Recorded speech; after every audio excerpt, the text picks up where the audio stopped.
Agora eu queria convidar o Marco Aurélio Rude para iniciar. O Marco ele é diretor de análise de políticas públicas da FGV e lá ele realiza pesquisas sobre a inovação na estrutura do Estado, transparência de dados, redes sociais, inovação tecnológica e democracia, segurança pública e imigração. Alô. Bom dia a todos. Eu queria agradecer ao professor Murilo de Aragão aqui pelo convite e por estar nesse espaço também, a mesa, todos aqui presentes. É uma honra estar aqui, em nome da Fundação. Bom, nós temos nos debatido e discutido a questão das políticas públicas, mas muito fortemente observando a preeminência crescente da tecnologia, né, e que, de fato, na prática, acaba gerando um fenômeno no nosso tempo de inversão da construção das pautas, né? Por exemplo, tradicionalmente a política ela vai ser debatida, dali vão gerar normas vão gerar planos vão gerar monitoramento, e isso tudo é baseado na técnica. O que a gente assiste hoje no mundo, né, é o processo político de uma forma de cabeça para baixo, inverso, né? Ou seja, a técnica que está já na rua, que todos nós estamos usando, né? A tecnologia que a gente usa é que está fazendo uma inversão, na verdade, em todo esse processo e levando, ao final, para um processo de discussão de como o sistema político brasileiro vai lidar com isso, como no mundo inteiro, né? Então, o poder é tão grande, eu acho que isso tem que ficar afirmado aqui de forma bastante contundente, que a gente não está lidando com uma questão transitória de simplesmente termos, por exemplo, um celular na mão, não um telefone, é um instrumento, na verdade, de difusão de informação e, de certa forma, até de poder. Então, tendo isso como base, eu vou passar uma apresentação para vocês aqui, que eu tive a oportunidade de usar alguns slides já no TSE no outro dia, e, enfim, espero que seja bem claro o que eu estou querendo dizer. Eu vou começar com uma lenda aqui, que é uma lenda indiana, né? Essa lenda indiana é muito interessante, porque ela dialoga muito com o que a gente está vendo hoje em dia. Todo mundo tem uma visão, ou tinha uma visão bastante auspiciosa, utópica até, né, das redes sociais, etc. E, de fato, as redes sociais são extremamente importantes e têm benefícios inúmeros, né? Mas, ultimamente, as pessoas têm percebido aspectos, digamos assim, distópicos das redes sociais e muito mais negativos, né? Utilização de fake news, perfis falsos, manipulação das eleições, etc. Vamos por aí. Mas essa história indiana, mais ou menos, ela retrata o que nós vivemos um pouco hoje, né? Então, 6 cegos, né, foram descobrir o que era um elefante numa sala. Eles foram ter conhecimento como é que era um elefante, né? E o interessante disso é que cada um deles foi tocar uma parte do elefante. Uns tocaram a perna, acharam que era um tronco, o outro tocava a tromba, achava que era uma cobra, e nenhum deles conseguiu ter uma visão completa do que era, de fato, um elefante. E a gente tem um problema parecido hoje em dia, porque cada um de nós, cada um dos atores em 2018 tem perspectivas hoje diferentes do que são as redes sociais e para que elas servem. Então, vamos dizer, segmentos largos da sociedade pensam as redes sociais como uma forma de aumentar, digamos assim, superar um pouco o déficit de informação e poder escolher de forma mais qualificada nossos representantes, né? Os políticos, numa competição política, enfim, veem as redes como uma oportunidade de ampliar a disseminação dos seus nomes, suas plataformas, suas propostas, etc. E por aí vai, né? E isso, de fato, não é exatamente o que vai se passar. Isso nos leva, portanto, a essas seguintes conclusões aqui que eu vou listar para vocês. Tentando criar um baseline do processo que a gente vai viver no ano que vem, eu vou dizer o seguinte, logo de início, né? A gente vai rever isso no final. Todos os atores, por princípio, todos nós, queremos maximizar os benefícios que a gente vai ter, não só das informações do processo eleitoral, mas pela nossa perspectiva. Então, sociedade de um jeito, políticos de outro, Tribunal Superior Eleitoral de outro, sociedade, enfim, grupos de interesse de outra forma e tal. Então, o ecossistema de atores é um outro ponto importante. Ele é desequilibrado hoje. Ou seja, as pessoas têm acessos diferenciados, têm potenciais diferenciados, podem influenciar de forma diferenciada e, portanto, é assimétrico e, portanto, ele também é muito vulnerável. Nós sabemos da fake news, sabemos dos robôs, é a essência do debate que está aqui hoje. Nessas condições, a resultante para a nossa sociedade, acaba sendo um subótimo. E eu digo, quando eu digo sociedade, eu estou ampliando, eu estou incluindo também os políticos, os partidos. Se todos tirarem vantagem só de uma sua perspectiva das redes, a resultante é pior para todos, ao fim e ao cabo, porque existe o processo de déficit de legitimação do próprio processo político e das plataformas que vão estar em jogo, porque não tenham dúvida, senhores e senhoras, que vai ser um tiroteio na internet, nas redes, né? Informações falsas e, no final, uma confusão enorme e um processo de acusação mútuo entre partidos, candidatos, veículos de mídia, etc., de uma forma potencializada como nós não vimos até agora. Então, o que nós propomos, assim, como uma coisa ideal, né? A campanha na rede deveria evitar o mau uso de recurso público, evitar assimetrias danosas ao processo democrático, criadas e geridas artificialmente, ampliar a transparência e aderência de uso das redes dentro do Marco Civil da internet e obter um consenso mínimo entre atores-chave nas redes. No entanto, essa tarefa não é simples, como eu vou mostrar em alguns exemplos agora, bastante objetivos a seguir. Então, eu vou começar aqui a questão dos robôs, né? Então, os robôs eles são usados para disseminar de forma muito vigorosa, né, informações. Isso pode ser positivo, não necessariamente negativo, né? A gente está tratando quando a gente fala de bots, a gente está falando de algoritmos, né? Então, esses algoritmos eles servem para disseminar informações, né? O maior problema dessa disseminação de informações por bots, na verdade, são as fazendas de bots para disseminarem informações falsas, né, que poderiam ser fake news, que são completamente falsas, ou, de uma forma mais refinada, junk news, que são informações que têm uma base verdadeira, mas que são deformadas propositalmente, né? Então, se a gente olhar as métricas que existem hoje, existem várias métricas. Por exemplo, o Twitter calcula entre 5% a 8,5% de robôs. Bot or not, entre 9% a 15% de robôs. De bot, 6% de robôs. Na nossa metodologia, a gente bebe um pouco em cada uma delas, mas a gente processa uma coisa que é muito interessante, que é a construção de um dicionário linguístico próprio para a realidade brasileira. Isso nos dá um poder de análise bastante distinto e de filtragem desses milhares e milhares de notícias e bots que a gente tem. Então, a gente conseguiu, a partir daí, constituir métricas e uma análise do quanto é impactante o universo dessas redes e desses bots na disseminação de informações em processos políticos. Então, o que eu vou mostrar agora para vocês, basicamente, são processos importantes que ocorreram nos últimos anos, em que em todos eles nós identificamos a presença de robôs, a disseminação de informações em todos os campos, e aqui eu não estou apontando o dedo diretamente a nenhum candidato, porque muitas vezes o candidato ele próprio pode não estar operando bots, mas algum grupo de interesse próximo pode estar dentro de uma pauta, dentro de uma agenda, né? Mas o fato é que isso acontece e eu vou mostrar agora para vocês o impacto desse negócio. Bom, pelo lugar é o seguinte, assim, por exemplo, eleições presidenciais de 2014, né? Um dia, isso a gente pegou dias, né? Ok? A gente pegou, por exemplo, uma presença de 2,1% de robôs num determinado dia da eleição presidencial de 2014. O impacto disso foi um retweet e uma replicação da informação entre 13% a 19% na rede naquele dia.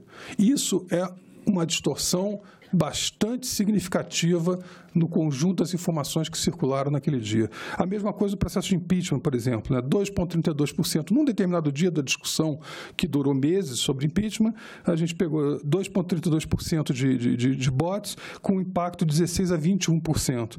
Eleições em São Paulo de 8% a 11%. Greve geral de 18% a 22%. Reforma trabalhista de 1% a 3%. Esse caso aqui, por exemplo, foi no debate presidencial segundo turno. A gente coletou aqui mais de 2 milhões de tweets, né? Isso foi num dia só apenas, né? Mais de 2 milhões de tweets, né? E foram identificados 9,76% de interações de robôs de um campo, tratando-se de uma eleição muito polarizada, e 19,41% em outro campo. Então, a profusão de informações, corretas ou não, é imensa. O impacto disso na eleição é imenso. Isso, a gente está falando de 2014, a gente não está falando de 2018. Em 2018, a gente tem que lembrar que tem dinheiro público envolvido, né? Tem que lembrar que as campanhas vão ser mais difíceis e, portanto, a rede é um espaço mais interessante para atuar, o número de pessoas acessando a rede é muito maior e, portanto, a gente pode esperar uma tsunami de uso de robôs, informações circulando falsas ou não, ou semifalsas, enfim. Aqui esse é outro exemplo, a greve geral, 1.400.000 tweets, a gente teve a mesma coisa, 22% interação de robôs de um lado, 18% contra a greve do outro lado. A mesma coisa no debate da Globo, por exemplo, Prefeitura de São Paulo. Isso aconteceu violentamente também, foi bastante marcante. A gente tem dados sobre o Rio de Janeiro, tem dados sobre outras cidades. E nenhum evento eles deixaram de existir. Então, eles não são uma casualidade, eles são um fato. E a gente não briga com fatos. A gente entende um fato e passa a lidar com eles de outra forma. É isso que a gente vai querer conversar daqui a pouco. Aqui, análise de padrão de redes, né? Isso é interessante. Reciclagem de robôs. Os robôs não são feitos só para uma coisa. Eles estão lá, eles podem ser reciclados. Então, as mensagens vão mudando. Essas fazendas de robôs, fazendas de likes. Estou falando de centenas, de milhares de robôs. Ok? Então, por exemplo, esse é um exemplo que nós... Você não está passando ali, não. Ah! Perdão. Ainda bem que você avisou, né? Tá bom. É isso aqui, ó. Ok. Isso aqui é o reconhecimento de padrão de bots. Não? A gente foi atrás de bots. Esses bots eles mudam no tempo o conteúdo da mensagem, mas a cara é exatamente a mesma. Né? São mesmos símbolos, mesmos signos que estão ali representados. Então, a gente vê uma similaridade de conteúdo, imagens e mídias bastante significativo, e é assim que operam os bots. Esse é um bot que foi identificado e que teve presença em eleições. Isso aí é o string de bots. Como é que a gente vai descobrir o que é um bot? É possível descobrir o que é um bot. Assim, nenhum de nós consegue mandar a mesma informação a cada 2 segundos. Nenhum de nós consegue escrever a mesma informação a cada 2 segundos e repetir isso durante 24 horas, 48 horas, ininterruptamente. Entendeu? Ou com flutuações que podem ser entendidas, digamos assim, matematicamente. Isso a gente é capaz de fazer. Então, nós, de fato, lidamos com um problema que não é só do Brasil, mas que é um problema que tem atingido, sobretudo, as democracias no mundo. As democracias são regimes muito mais porosos do que os regimes autoritários, obviamente, né? E, portanto, muito mais vulneráveis. Para se terem uma ideia, a campanha do Macron, por exemplo, todos os partidos tinham uma área especificamente para cuidar de fake news e bots e fazer um rastreamento disso. Ainda assim, Macron foi atacado. Né? Fake news. Esse é um dado que eu acho fundamental, porque esse é um dado que saiu do BuzzFeed, por exemplo, que problematiza bastante a questão da própria mídia. Né? E aí até faz uma reflexão em cima do que foi colocado pelo Manuel aqui antes. Né? No caso, a mídia tradicional, eu estou falando aqui das top 20, as 20 notícias que mais impactaram e saíram e foram reproduzidas durante as eleições. Se a gente olhar em fevereiro, abril, maio, julho, basicamente fake news teve um percentual muito baixo, né? Mas você viu um declínio da hegemonia, digamos assim, da mídia em empurrar os top trends, né? E a partir de maio, julho, simplesmente foi atropelado pelas fake news. Né? Então, você chegou a bater no dia da eleição 8,7 milhões de notícias distribuídas na rede contra 7,3 que eram advindas dos meios de comunicação que são mais accountable. Né? Esse dado aqui é um dado importante, porque ele mostra nossas eleições de 2014. Tá? E aqui eu estou falando de junk news, não estou falando de fake news, estou falando de junk news, assim, aquelas, como eu disse, aquelas informações que tinham uma base verdadeira e que foram ligeiramente, ou mais do que ligeiramente, alteradas em algum ponto. Né? E o que a gente vê, por exemplo... deixa eu ver aqui, tem que passar aqui. Então, esse é um paper nosso que foi apresentado muito recentemente num congresso. Né? Então, o que acontece? O conteúdo político assim, mais legítimo, né? gerado por políticos, etc., mas conteúdo de fato real, com ideias reais, com dados reais, com propostas legítimas e tal, acabou tendo, no final da eleição, do segundo turno, quase que a mesma proporção das junk news.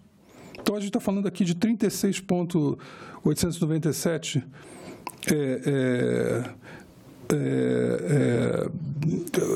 conteúdos distribuídos, né, posts distribuídos tradicionalmente, digamos assim, pela política tradicional, e junk news em torno de 38.525. Então, esse é um dado, inclusive, que foi não só medido por nós, mas foi medido por Oxford também, com resultados muito similares. Está aí na tabela, a gente bateu resultados muito similares em números de bots que distribuíram essas informações. Então, indo à frente, a nossa sugestão agora em termos objetivos é tentar pegar aquelas partes do elefante e juntar essas partes numa coisa só. Vamos ver o elefante como um todo. Essa é a nossa proposta para a sociedade brasileira, tentar ver o elefante como um todo, juntar essas partes. Quem são os atores no processo? Quem está envolvido. Por que isso é importante? Ao país interessa que as eleições sejam insuladas ao máximo de interferências, a gente sabe que não vai ser totalmente, nunca, de interferências corrosivas da democracia, ou que haja ingerência por parte de agentes externos à sociedade brasileira. Não tem por que grupos de interesse externos ao Brasil também não influenciarem através de bots suas agendas, né? O Brasil é um país importante, está da economia do mundo, e tem muito em jogo no Brasil.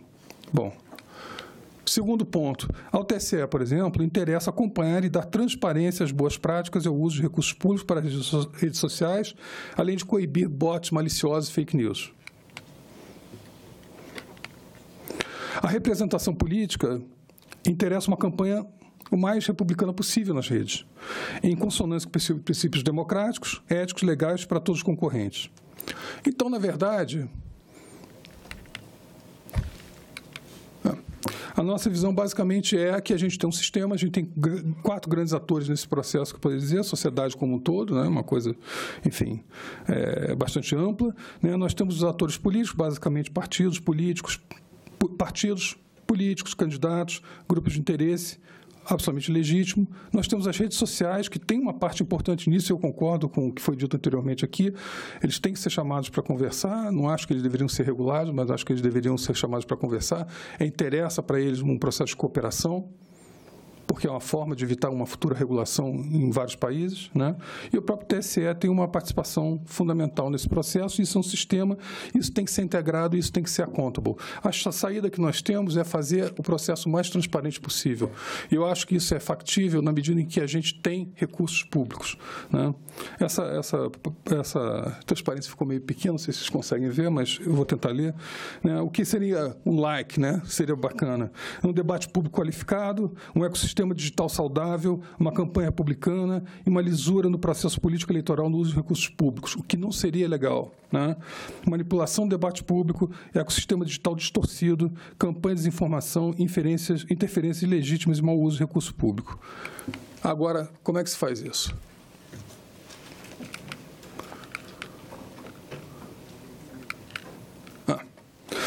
Bom, em primeiro lugar, eu acho que a gente tem que pensar em monitorar, identificar e analisar robôs e fake news. Isso é possível? Isso é possível. Em totum, não.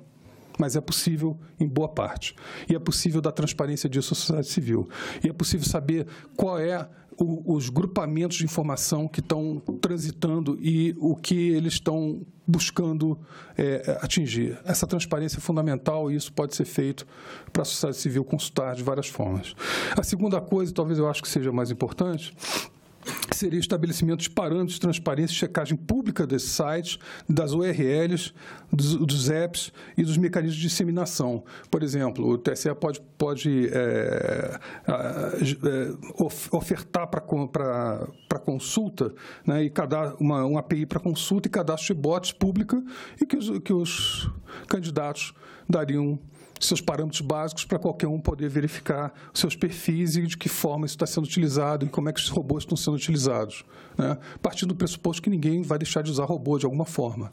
Então, eu acho que é possível, isso seria uma forma muito elegante, até inovadora, isso já foi colocado por alguns outros pesquisadores, e eu concordo plenamente com isso, de se dar transparência em que a sociedade pudesse checar de fato o que cada um está fazendo. Isso é importante, é possível, até porque há dinheiro público envolvido. E, por outro lado, gera para o candidato uma certa tranquilidade, entendeu? Ainda que não formalmente, é uma forma de demonstrar que a sua campanha é transparente, sua campanha é aprovada oficialmente e ela não é distorsiva do próprio processo democrático.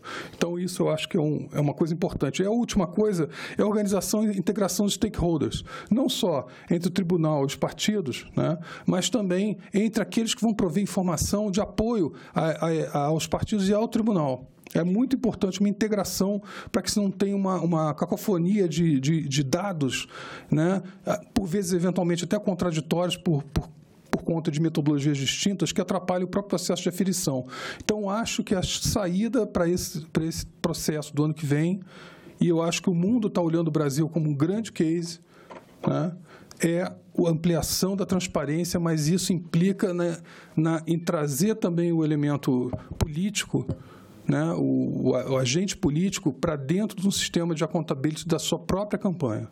E isso é altamente factível, isso seria extremamente inovador e teria impacto no mundo todo. Bom,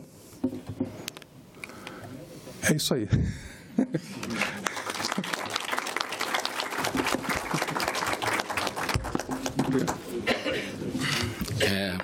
Obrigado, mano. Quero agradecer sua presença, sua participação.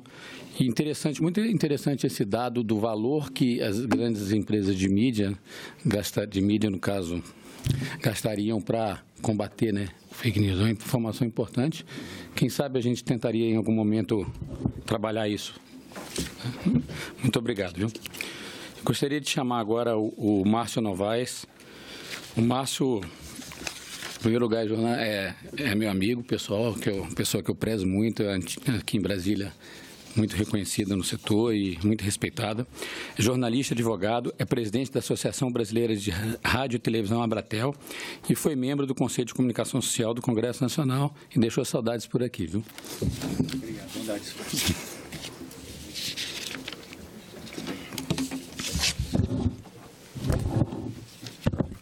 Muito bem, bom dia a todos.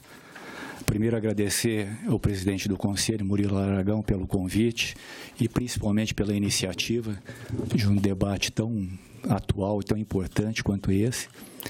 Agradecer ao Fabinho aqui, pessoa querida de todos nós aqui, sempre atuante e contribuindo também, não só no Conselho agora, mas sempre com o setor de comunicação, com o setor de mídia. E cumprimentar a todos da mesa e a todos os presentes. A gente sempre tem um roteiro, né? A gente sempre escreve alguma coisa, coloca aqui umas colas, né? Faz uma cola aqui para poder saber o que dizer, mas depois de ouvir tudo, eu me lembrei, estava me lembrando enquanto o professor Marco Aurélio falava, um episódio de uns 20, 30 anos atrás, quando o chefe da polícia canadense veio ao Brasil e foi convidado a fazer um sobrevoo no helicóptero da polícia brasileira e foi acompanhado por uma emissora de TV, enfim. E lá o chefe da polícia brasileira dizia para o chefe da polícia canadense, olha, aqui é a comunidade tal, o chefe da Boca do Fumo é fulano de tal, ali naquela comunidade é dominada por fulano, aquela ali por cicrano, e assim por diante. Muito bem, quando o helicóptero pousou, a imprensa correu para perguntar para ele, então o que o senhor acha, qual o caminho, qual a dificuldade, o que precisa ser feito? Ele falou, pouca coisa, o mais difícil está feito, já sabe quem é, o crime que pratica e onde está, é só ir lá e prender, não é? É óbvio, guardadas as devidas proporções aí do exemplo que eu me lembrei há pouco, de tudo que eu ouvi aqui, eu acho que o caminho está posto. Mais que isso, né? Eu trouxe aqui uma pesquisa que também é bastante recente e que foge dessa expressão também, ela está também em inglês, mas enfim, mas foge dessa coisa da notícia falsa, que é a verdade, né? A verdade. E essa pesquisa aqui, que é recente, foi feita em 4 países, Estados Unidos, Brasil, Reino Unido e França, e essa pesquisa aponta a confiança que as pessoas têm nos veículos de comunicação que estão aí estabelecidos, como o rádio, como a televisão, que compõem o setor que eu represento, né, e tenho muito orgulho e satisfação em representar esse setor, porque é um setor que, como já foi aqui muito falado, ele é fiscalizado, ele paga seus impostos, ele responde civil, criminalmente, tem o direito de resposta, enfim, a todos que se sintam, né, atingidos por uma notícia veiculada pela radiodifusão e também pela mídia impressa e pelos sites de notícias que estão aí estabelecidos dentro das regras postas no país, a total confiança. E aí vem a credibilidade. E dentro desse princípio e desse fato, na verdade, da credibilidade, eu me lembro aqui das eleições agora de 2014, dos vários amigos que a gente vai colecionando ao longo do tempo. Eu tenho 2 que são bastante chatos, porque eles me mandam quase que diariamente mensagens por esses aplicativos, e mensagens que a gente percebe pelo nível cultural, intelectual, pelo cargo que eles ocupam nas suas empresas, são profissionais competentes, respeitados, mas que insistem em propagar notícias falsas, que são escandalosamente falsas. Durante a campanha de 2014, eu cheguei a bloquear esses 2, de tão chato que estava. E depois eu parei para pensar por que eles mandavam toda hora isso para mim. Por que era essa insistência? Na tentativa, Fabinho, de fazer com que eu levasse para dentro da empresa que eu represento também, porque se fosse veiculado aquela notícia por um veículo da TV, do rádio ou do jornal, da mídia impressa, aí sim teria valor, porque há credibilidade, há essa certeza. Lutar contra tudo isso me parece, vamos assim dizer, meio Dom Quixote, porque a mídia social está aí, a internet está aí, ela democratizou, ela trouxe a oportunidade de todos se manifestarem.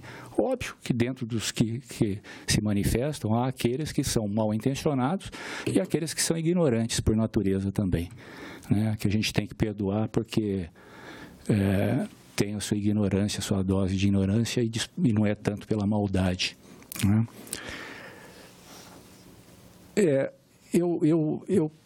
De tudo que eu ouvi aqui, eu vejo que os instrumentos, o Manuel que está aqui ao meu lado, de uma empresa que atua nisso, já tem todo um know-how, tem todo os instrumentos possíveis necessários. Falta talvez investimento. Como ele também disse, lamentável, nós não temos a presença dos 2 maiores aí, Google e Facebook. E a gente percebe que também é uma batalha grande pela frente, porque quando você consegue perceber que o governo não consegue impor a sua carga tributária a esses veículos, é porque realmente a missão não é fácil. Se o governo não consegue botar a mão no bolso deles, quanto mais a gente trabalhar nesse sentido. Dentro do exemplo do amigo do Manuel aqui, que ele citou aqui, que era blogueiro, Marcelo, com certeza ele vem e vai continuar galgando melhores resultados na vida profissional, porque ele disse a verdade. Como blogueiro, ele atuou na verdade. E a verdade sempre prevalece. E ela tem que prevalecer, até pelo bem, né? Eu estou indo por um lado mais emocional, mais romântico, para não ficar muito no técnico, porque os demais painéis que nós teremos aí à tarde, né, Murilo, vão talvez esmiuçar muito mais isso e trazer caminhos para que a gente possa não contornar, mas eliminar isso, porque crimes já estão previstos, nós precisamos de punição. Nós precisamos agir, nós precisamos atuar. E nós não podemos deixar que isso fique no tempo, né?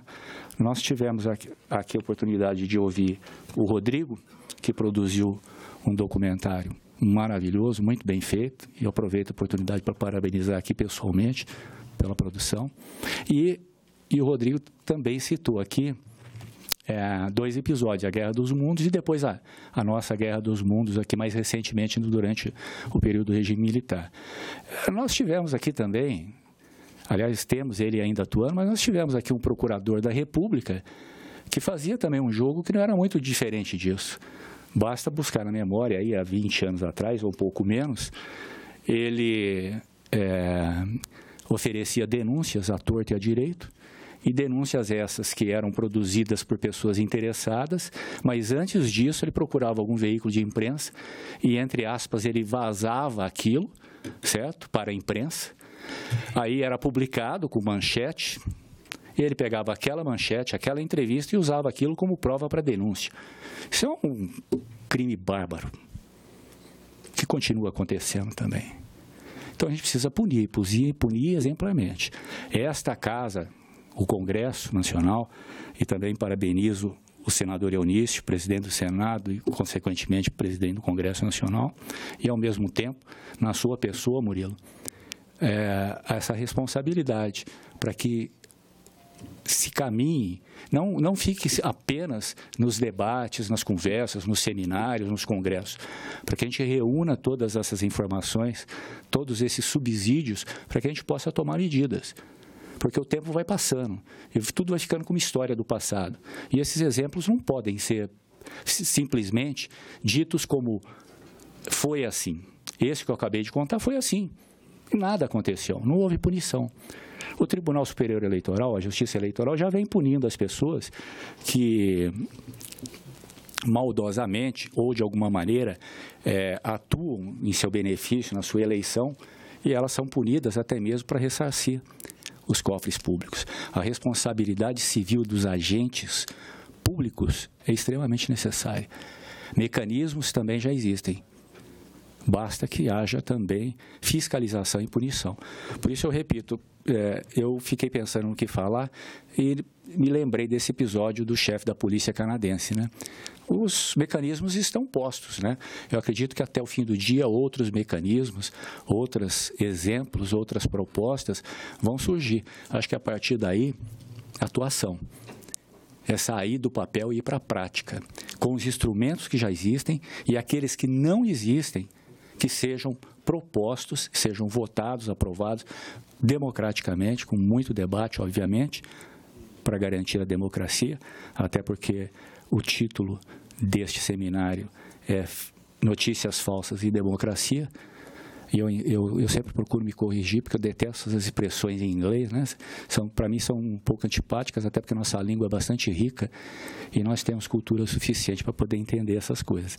Então,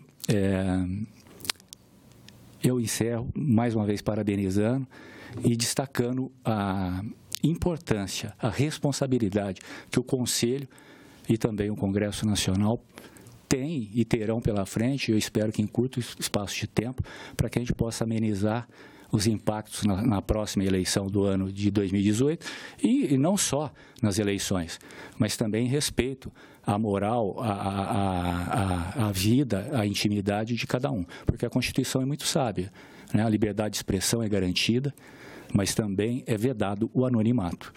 Portanto, os instrumentos, creio que muitos estão aí.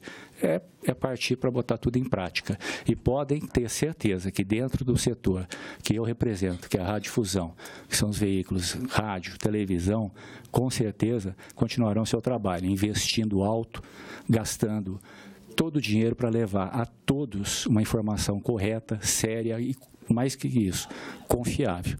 Porque é assim que a gente constrói uma imprensa, não só livre, mas uma imprensa confiável. Obrigado.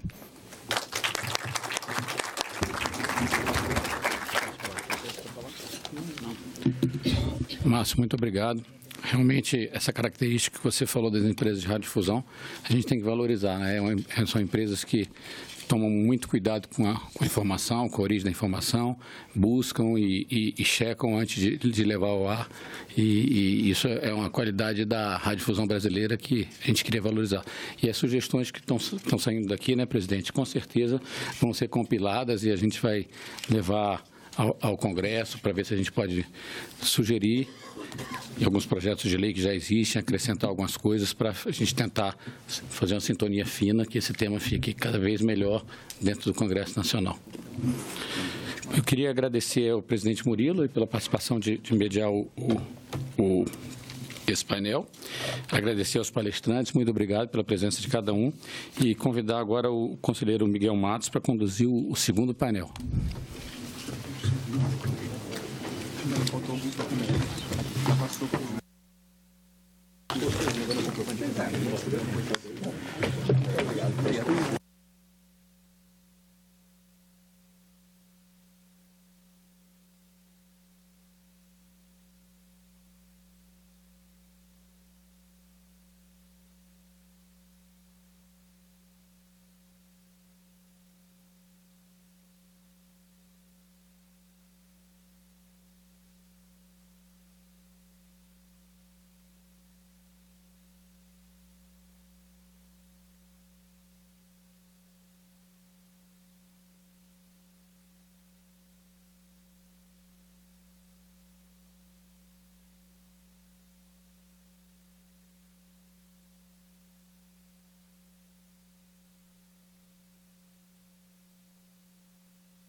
Está aberto aqui.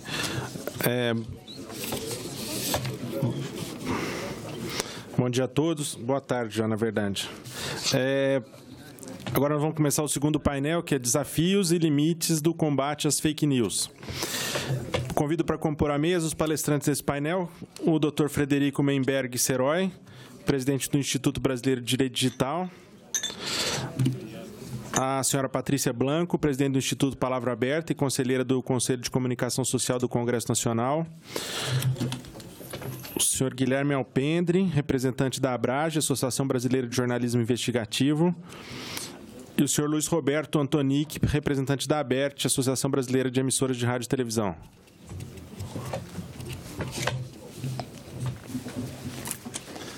Começa, então. Começo. Tá. 15 minutos nós temos mais ou menos. Só estou abrindo a minha apresentação. 5 minutos, o seu. 5 minutos. O seu, você vai ter 5.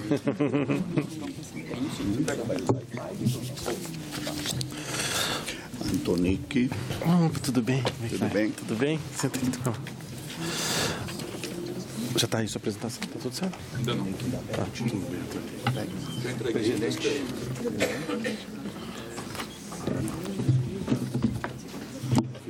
Mandou mensagem aqui. Facebook? Pedindo desculpa. Eu tentei falar.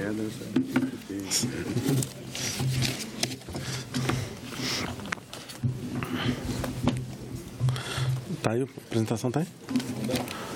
Não. Aí depois daqui é o almoço. Aí tá na fala aí. Tá.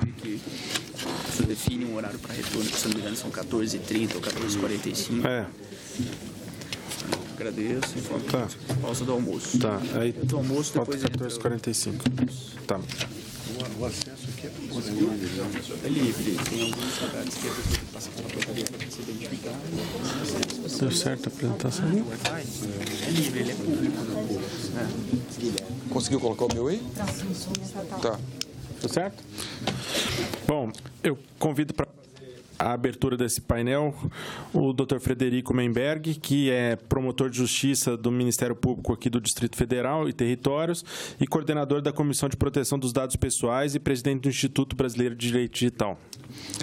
Boa tarde a todos. Inicialmente, parabenizar o senador Eunício Oliveira pela demanda, pela iniciativa de fazer esse seminário. Parabenizar o presidente Murilo de Aragão. Agradecer a Patrícia pelo convite, que foi a grande responsável por me convidar. Agradeço demais. E cumprimentar toda a mesa na pessoa do Miguel. Vou conseguir em 15 minutos, Miguel, você me corte a palavra aqui. Vamos seguir. Pessoal, a grande verdade, quando a gente enxerga fake news, o nosso olhar não pode estar simplesmente na fake news. Fake news é algo bem maior do que isso e é parte do mecanismo. Não sei se minha apresentação já está aí, então vamos lá. Eu queria apresentar a vocês esse cara, esse sujeito chama Tim Hu. Ele é um professor da Universidade de Colômbia, talvez uma das pessoas mais importantes, os pensadores mais importantes nos Estados Unidos. E o interessante do professor Tim Hu, que é da Universidade de Colômbia, é que ele não tem um pé só na academia. Ele tem o pé em vários órgãos do governo. É um sujeito muito, muito importante para os Estados Unidos e para o mundo. Aquilo que a gente discutiu tanto no Marco Civil da Internet, a chamada neutralidade de rede, o grande ideólogo da neutralidade de rede foi o professor Tim Hu. Ele que pensou a neutralidade de rede num artigo dele de 2003. E eu estou trazendo ele aqui porque, para a gente falar em fake news ou combate de fake news, nós temos que entender que Facebook, Google, Twitter não são simplesmente redes sociais ou simplesmente órgãos de comunicação, entre aspas. O grande negócio dessas plataformas chama atenção.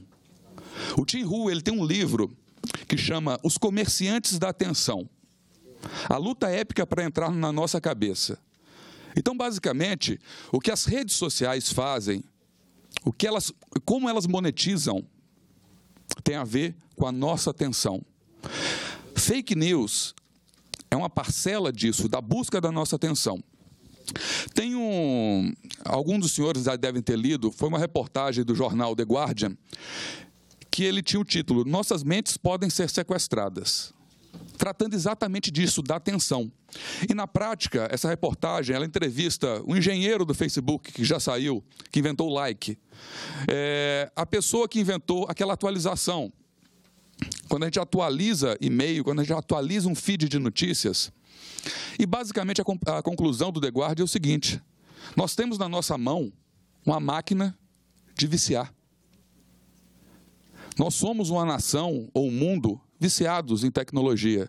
Propositalmente, essas tecnologias são feitas para viciar a gente. Aquele movimento de atualizar, quando a gente joga o dedo para baixo, aquilo ali foi inspirado em máquina caça-níquel, de cassino. Então, nós estamos caçando níquel, ficando viciado diariamente. Não estou a crítica à tecnologia, mas só para a gente entender como é que fake news é parte desse mecanismo. Então, quando a gente desce o dedo, a gente está basicamente como se estivesse num cassino em Las Vegas. Quando a gente tem aquela bolinha do e-mail vermelha, chamando a gente para abrir aquele e-mail, são todas técnicas de engenharia social usadas para quê? Para manter a gente pregado, com os olhos pregados no smartphone, pregados no computador. E se a gente está com os olhos pregados no computador, no smartphone, aí que as empresas vão monetizar em cima dessa atenção. Continuando no Tim Hu aqui, o Tim Hu ele escreveu um paper extremamente importante, que vale a pena a gente ler. Presidente Murilo, se o Conselho pensar em trazer alguma contribuição para o Senado ou para a Câmara dos Deputados, é de suma importância ter acesso a esse paper. Que esse paper ele se chama A Primeira Emenda à Constituição dos Estados Unidos está obsoleta? E ele trabalha a questão de fake news, a questão de como os estados estão influenciando eleições externas, aí especificamente Rússia e China, e como é que isso funciona. Ele escreveu um resumo no The New York Times, que chama o resumo desse paper, que ele deu o nome seguinte: Como o Twitter assassinou a primeira emenda. E é um texto excepcional, de leitura basicamente obrigatória. Basicamente, o que o Tim Hu fala é o seguinte: os estados, os políticos, as nações, não nos Estados Unidos, mas principalmente em China e Rússia, sabe o que elas descobriram? Que o governante, o Estado, ele é uma super celebridade. Quer dizer, um presidente da República é uma super celebridade, um Estado é uma super celebridade, e está todo mundo de olho, esperando qualquer deslize, vai vir um ataque. Eu coloquei o William Vac aqui, foi exatamente isso que aconteceu, o mesmo mecanismo. O William Vac é uma super celebridade, e aconteceu um negócio, e todo o sistema foi para cima. E para falar em fake news, o grande case, os grandes cases, China e Rússia. Tendo por base essa ideia de que os estados, os governantes são super celebridades, a ideia de censurar conteúdo, simplesmente, não funciona. A China tem o chamado Great Wall, o grande muro. Mas o sistema de controle da sociedade chinesa não se baseia simplesmente nessa censura. E nós, no Brasil, como falamos em censura, nós vamos lá para a década de 60, 70 e 80 e imaginamos aquele censor dentro da redação, lendo e batendo o carimbo. A censura, na verdade, hoje, no século XXI, talvez no século XXII, né? No futuro, ela é feita de forma totalmente diferente. Exatamente porque se entendeu essa lógica da supercelebridade. A censura hoje, ela é feita, em grande parte, usando redes sociais.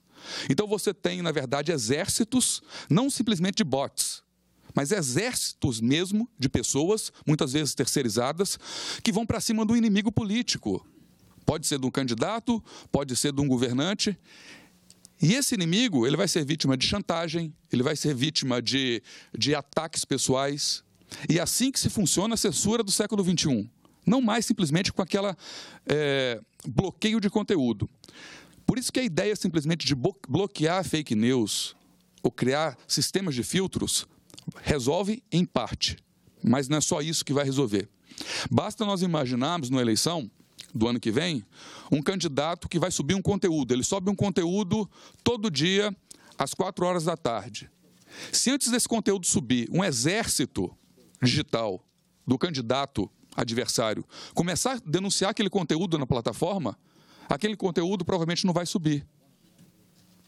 Então, existem N formas de você bagunçar uma eleição, para você bagunçar um pleito, que não simplesmente fake news.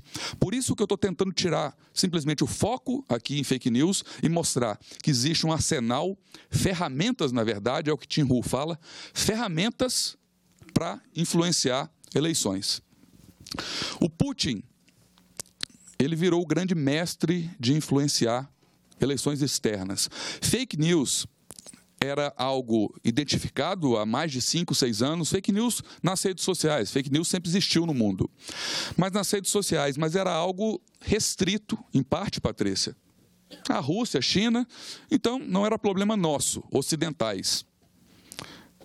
Algo começou a acontecer na crise da Ucrânia, que foi o governo russo influenciando de forma pesada um sistema de desinformação na Ucrânia e ataques hackers.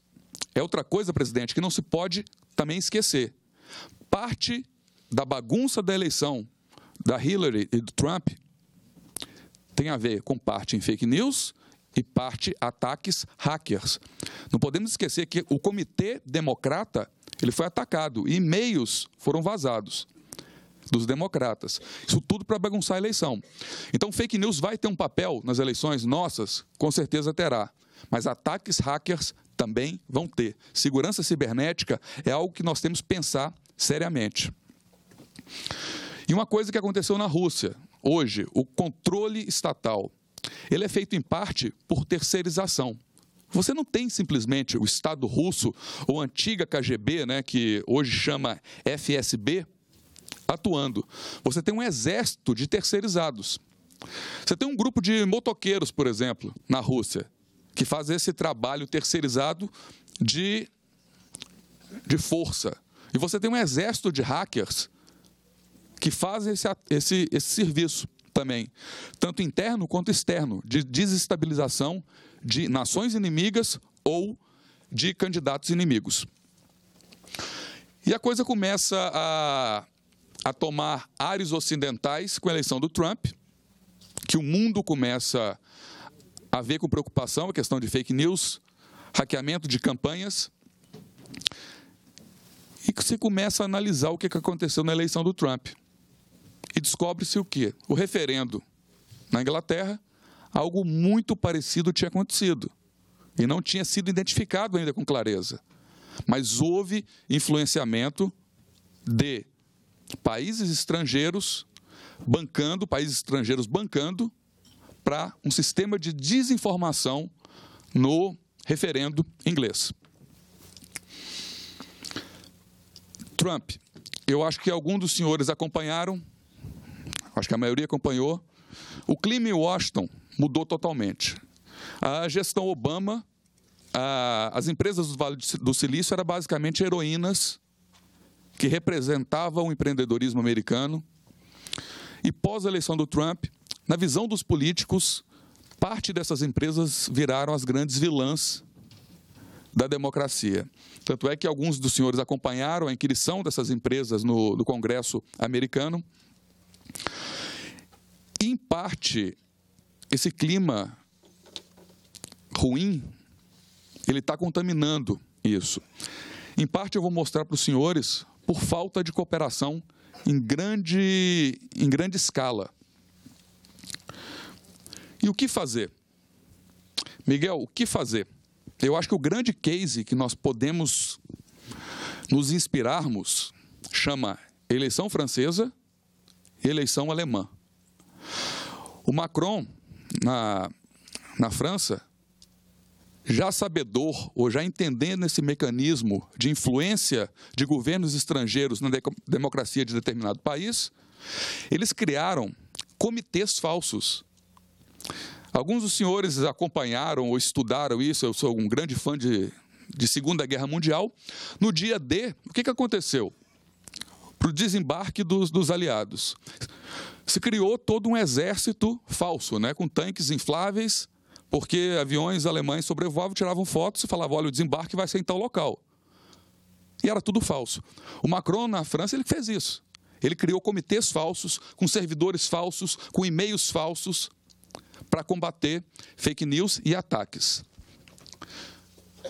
Alemanha. Alemanha, claramente, houve um fortalecimento de quê? De mídias tradicionais. E uma coisa que eu falei semana passada, Patrícia, nós vamos olhar daqui uns 10, 15 anos, para esse período que nós estamos vivendo agora, e nós vamos falar assim, talvez fake news foi o grande motivo de um renascimento da mídia tradicional. E nós vamos olhar para trás e vamos falar assim, ainda bem que teve isso. E na Alemanha aconteceu isso. Como combater fake news, principalmente? Você corre para a mídia tradicional. E se correu para a mídia tradicional, e o pleito correu, entre aspas, dentro da normalidade. Tiveram muitas fake news com relação a Angela Merkel, principalmente por conta da imigração, né? Da política imigratória dela. Muito se falou aqui no Brasil esqueci de passar, desculpa, então vamos lá, Angela Merkel, na reforma política, que ela aconteceu há uns 2 meses. Muito se falou dos vitoriosos e dos perdedores nessa reforma política. Muito se colocou na cola ou na conta dos políticos como eles sendo os grandes vitoriosos por causa do fundo partidário. Pouca gente atinou que o maior vitorioso, pelo menos na minha visão, por conta da reforma política, chama Facebook. Facebook por quê? Porque nós alteramos a legislação para autorizar legalmente o impulsionamento de conteúdo por meios de plataformas ou provedores de aplicação de internet. Mas, na prática, isso vai funcionar para uma empresa, Facebook. O Twitter não tem a capilaridade no Brasil, como tem nos Estados Unidos. Google, você não vai ter... Você não tem alguém procurando, a regra não é se você procurar informações sobre candidatos no Google. Então, o grande vitorioso da reforma política foi quem? Foi Facebook. E o Facebook, ele é interessante, porque o Facebook, ele me lembra muito meu filho. Eu tenho um filho de 2 anos e 10 meses, Patrícia. Meu filho é assim, quando ele quer uma coisa, e é interessante para ele, ele fala assim, eu sou adulto. Ele tem 2 anos e 10 meses. Então, quando interessa o Facebook é uma empresa multinacional, forte, etc. E de outra forma, quando interessa o meu filho mudar, ele fala assim, eu sou um bebezinho, pai. O Facebook, ele age dessa forma também. Até brinquei com o Facebook hoje. Eu falei, tem dias que eu amo, tem dias que eu odeio. Mas quando os interessa, eles falam, não, nós somos coitadinhos, nós somos uma empresa simplesmente de publicidade aqui. Facebook Brasil não sabe de nada, não, a gente não manda nada. O que manda mesmo é lá, Facebook nos Estados Unidos. A mídia deu pouca atenção a isso. Semana retrasada, o Facebook propôs uma ação declaratória de constitucionalidade no Supremo Tribunal Federal. Não foi ele, foi a CESPRO, mas menos de uma semana depois ele estava como amicus curiae, e basicamente essa ação tem a digital dele. Essa ação declaratória de constitucionalidade, que é a DC 51, ela está sob a relatoria do ministro Gilmar Mendes, e basicamente o que o Facebook está pedindo, ou que a CESPRO está pedindo, é que se declare constitucional o chamado MLAT, que é o tratado que tem entre o Brasil e os Estados Unidos para troca de informações ou provas. Basicamente o que o Facebook está dizendo, ou a CESPRO está dizendo nessa ADC 51, é o seguinte, papai, eu sou uma criancinha, eu sou um bebezinho. Facebook Brasil não manda nada. Quem manda é Facebook Estados Unidos. Então, ministro Gilmar, diga o seguinte a todos os juízes, diga à Justiça Eleitoral, diga aos políticos, basicamente, o seguinte, que as informações que o Brasil quiser sobre postagens, sobre mensagens, os senhores vão ter que mandar via Ministério da Justiça, depois Itamaraty, depois Embaixada dos Estados Unidos, depois Judiciário americano. Basicamente, 2 anos, 3 anos. Os senhores imaginam isso? Se o ministro Gilmar ele deferir essa tutela antecipada, nós corremos o risco de termos, em parte, um caos na eleição do ano que vem. E por quê?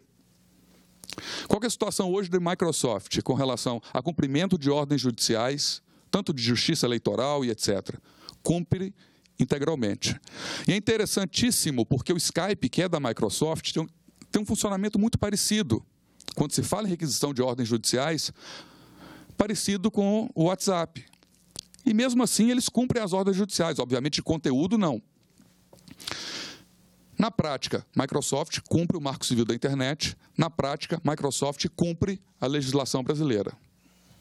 Google, todos nós acompanhamos o passado, já tivemos prisões de diretores da Google.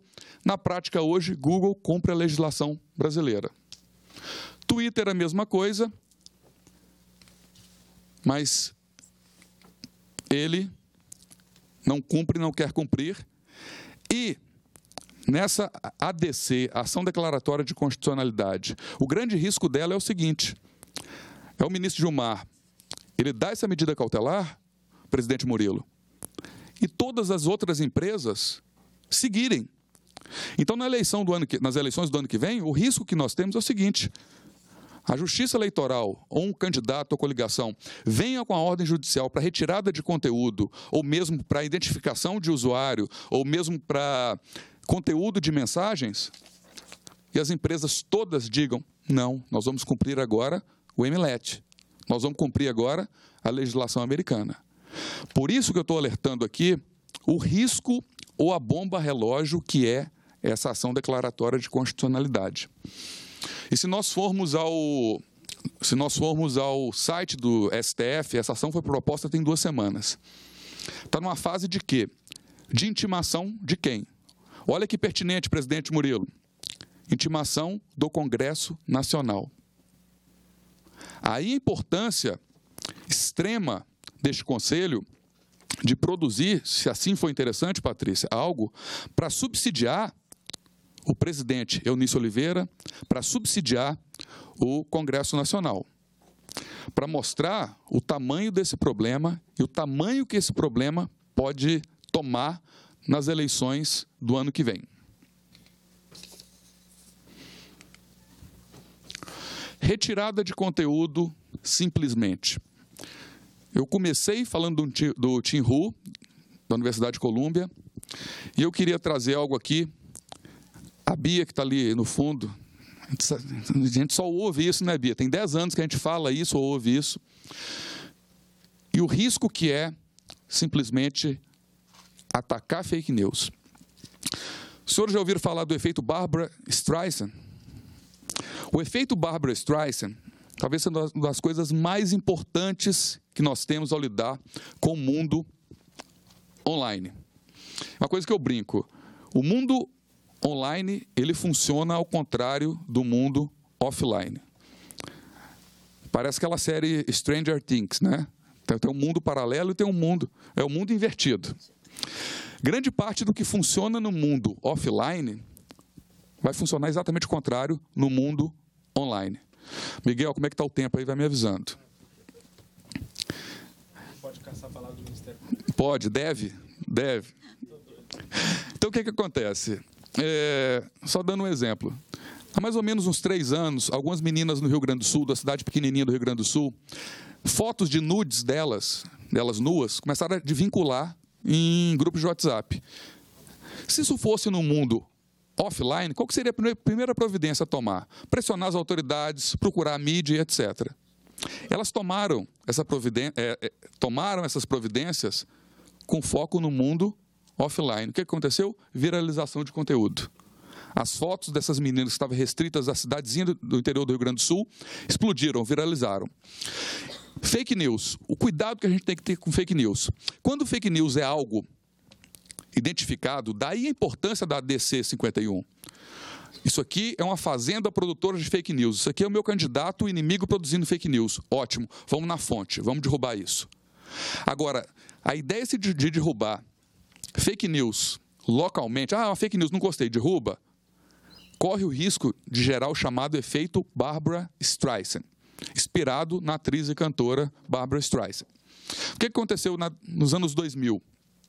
Um fotógrafo que fazia fotos aéreas, ele só fazia isso, fotos aéreas.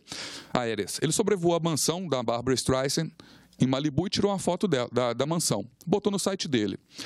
Essa foto teve uns 10 views, simplesmente. A Barbra foi e processou esse jornalista. O site dele caiu de tanto acesso que teve. Então, fake news.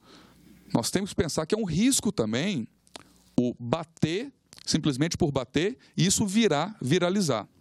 Então, cuidados que tem que se tomar ao bater em fake news. Eu acho que combate de fake news, em regra, ela tem que ser feito na fonte. Volto a repetir, daí a importância da ADC 51. Para começar a terminar... Para começar a terminar, o ponto 17. Só vai até o 18. Para começar a terminar, retirada simples, atacar simplesmente um conteúdo talvez não resolva. Vamos à fonte. Vamos seguir o exemplo da Alemanha. Fortalecimento de mídia tradicional. Criação de selos de conteúdo. Isso é de suma importância. Como é que se fortalece mídia tradicional? Nós temos que pensar, aí não é um pensamento simplesmente nacional, é um pensamento mundial. Formas de financiamento de mídias tradicionais. O que está acontecendo hoje talvez não esteja funcionando. Você vê inúmeros meios de comunicação quebrando e os que não estão quebrando estão estrangulados. corte de redações, etc. Temos que pensar em maneiras de financiar as mídias tradicionais. E último ponto. Você só faz combate efetivo de fake news ou de influência externa ou influência ilegal em eleições com defesa da soberania nacional, fortalecimento de instituições. O TSE vai ter um papel fundamental. Patrícia, Miguel, a gente está conversando isso ali no fundo. Então, é importante o que o TSE irá balizar para as eleições do ano que vem, são de suma importância. Daí a importância dos meios de comunicação estarem atentos e, se for o caso, influenciar de forma positiva o que vai ser decidido. Agradeço o convite, agradeço a atenção. Vou deixar ao final, eu botei foto de todo mundo, eu não resisti a botar minha foto, né? Mas me coloco à disposição. Esse é o site do Instituto Brasileiro de Direito Digital, que é uma think tank, que a gente basicamente pensa direito, hoje a gente pensa direito e tecnologia, regulação de novas tecnologias, proteção de dados pessoais e inteligência artificial. Sou promotor de justiça. Eu hoje, Patrícia, estou à frente da recém-criada, tem 3 semanas que criamos, que é a Comissão de Proteção de Dados Pessoais, que é a primeira autoridade brasileira dedicada exclusivamente à proteção dos dados pessoais dos brasileiros. Então, me coloco à disposição tanto com o chapéu de think tank, quanto com o chapéu de promotor de justiça, nessa luta, pelo menos inicial, de combate à violação dos dados pessoais dos brasileiros. Obrigado.